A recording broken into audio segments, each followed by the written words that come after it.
চর্ম চোখে দেশে দেখতে চায় আল্লাহর কোরআন দিয়ে বাংলাদেশটা চলছে। কারণ আমরা তো দেখলাম যে বাবা চালালে কেমন লাগে, চাচা চালালে কেমন লাগে, স্বামী চালালে কেমন লাগে, বউ ভাবি সবাই চালিয়েছে, সবই দেখলাম যে কেমন লাগছে। একটা জিনিস এখন দেখতে বাকি আছে যে কোরআন দিয়ে, আল্লাহর কোরআন দিয়ে রাষ্ট্র চালালে কেমন লাগে, এটা দেখতে বাকি আছে না?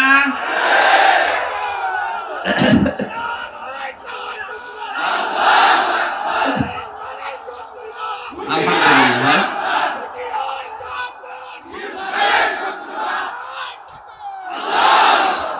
এইটা দেখতে যখন বাকি আছে, আমি মুসাফির মানুষ, মাজলুম মানুষ এবং অসুস্থ মানুষ, আর তিনটা দোয়ায় কবুল হওয়ার কথা হাদিসে আছে যে মাজলুমের দোয়া কবুল হয়, মুসাফিরের দোয়া কবুল হয়, অসুস্থ মানুষের দোয়া কবুল হয়।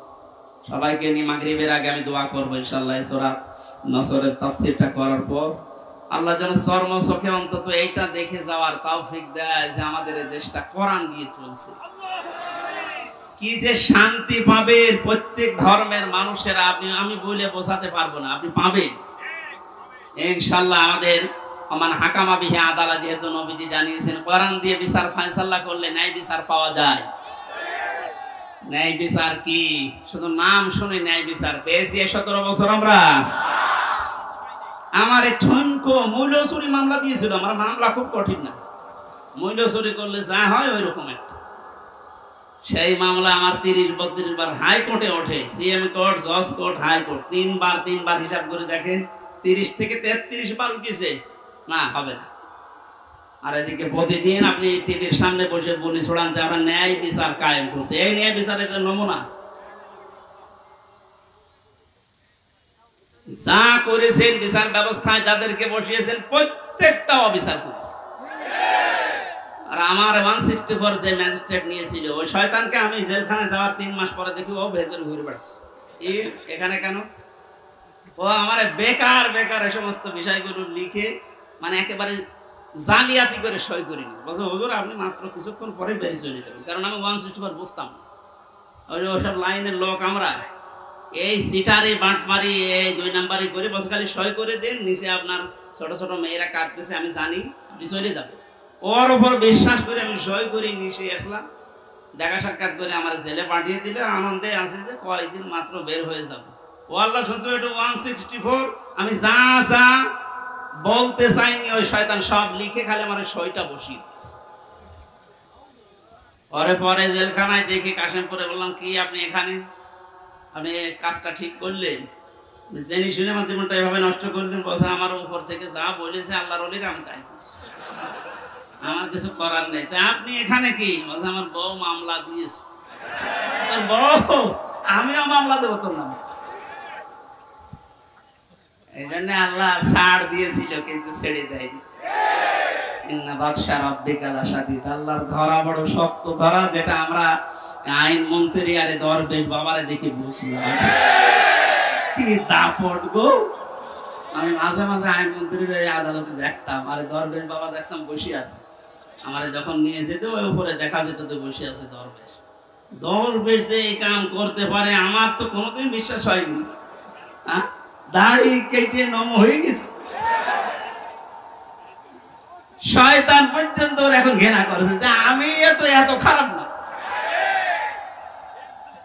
বেকার দ্বারা আপনাদের এই দাড়ি রাখায় সুন্নতকে নিয়ে হেয়ালিপনা করা, এই আর কি ঠাট্টা বিদ্রুপ করা, সুন্নত পর্যন্ত কেটে বাদ দিয়ে দিলেন, কিয়ামতে আল্লাহর নবীও আপনাকে বাদ দিয়ে চলে যাবে।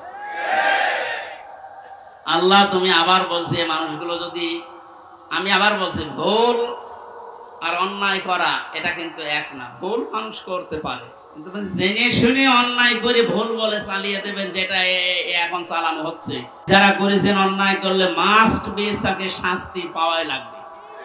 আমরা কিছু না করে যদি শাস্তি পেতে পারি 3 বছর, আপনি করে তো আপনার 99 বছর শাস্তি হওয়া দরকার। প্রথম ছেড়ে যাওয়ার পরে যার সাথে দেখা একেবারে গেট দিয়ে ঢুকে আল্লাহ সে বলি সেই কি শাহজাহান জল্লাদ, এরা তাতে প্রথমে হাত মিলিয়েছে। আমার বলছো হুজুর আপনারা আমি চিনি। চেনেন মানে?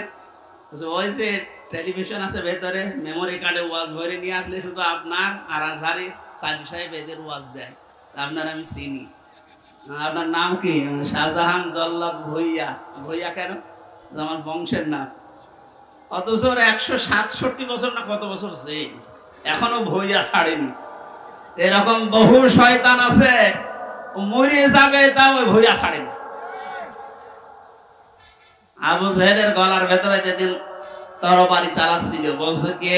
আমি আব্দুল্লাহ ইবনে মাসউদ। কি করবি? গলা আলাদা কর, একটু বড় করে কাট। বড় করে কাট মানে? বলে হ্যাঁ একটু বড় করে কাট। মানুষ যেন আমার মাথা দেখে বোঝে যে এটা নেতার মাথা। আমার মনে হয় এর মতো এখনো পর্যন্ত অনেক শয়তান, সব শেষ হয়ে গেছে, এরপরও ভিত্তি কমছে না। বিভিন্ন জায়গা থেকে ভিডিও বার্তা দিয়ে মানুষকে শুধু উত্তেজিত করছে। আর কোনো লাভ হবে না ইনশাআল্লাহ।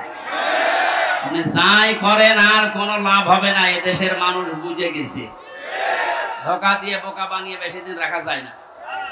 এই জন্য কোরআনের বিচার ব্যবস্থা যদি কায়েম হয়, দল মত এখানে আর নেই। সবাই যেহেতু আমরা মুসলিম, 96% মুসলমানের দেশে কোরআনের বিচার চলবে না মানে? এই কথা বলেন না কেন? এই বিষয়ে কারো দ্বিমত আছে? আপনি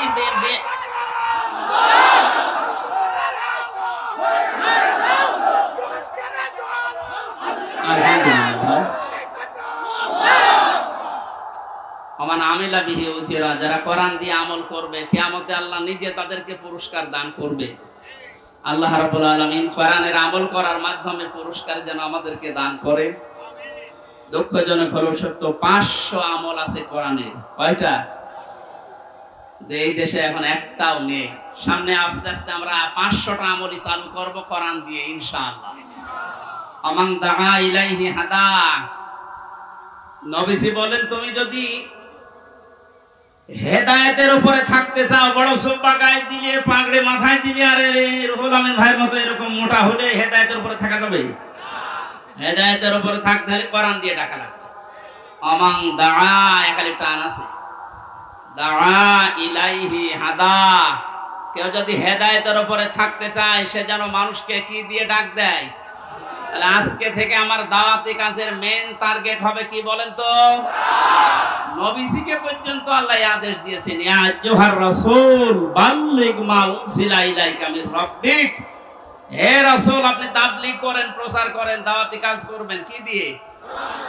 সুতরাং আমরা দলমত চিনি না, বুঝি না, এসব কিছু যেন এই কেন্দ্রিক হয়। ফাকাদ হুদিয়া ইলা সিরাতিল মুস্তাকিম। কেউ যদি হেদায়েতের উপরে থাকতে চায়, কোরআন দিয়ে সে ডাকবে, এবং কেউ যদি কোরআনের ডাকে সাড়া দেয়, আল্লাহ নিজে তাকে হেদায়েত নসিব করে দিবে। সুতরাং আজকে আমরা কোরআনে কারিম দিয়ে আপনাদেরকে ডাক দেব, আপনারা কোরআনের ডাকে সাড়া দেবেন। আমরা প্রত্যেকেই হেদায়েতের উপরে চলতে চাই, সিরাতে মুস্তাকিম আমরা পেতে চাই। আমিন।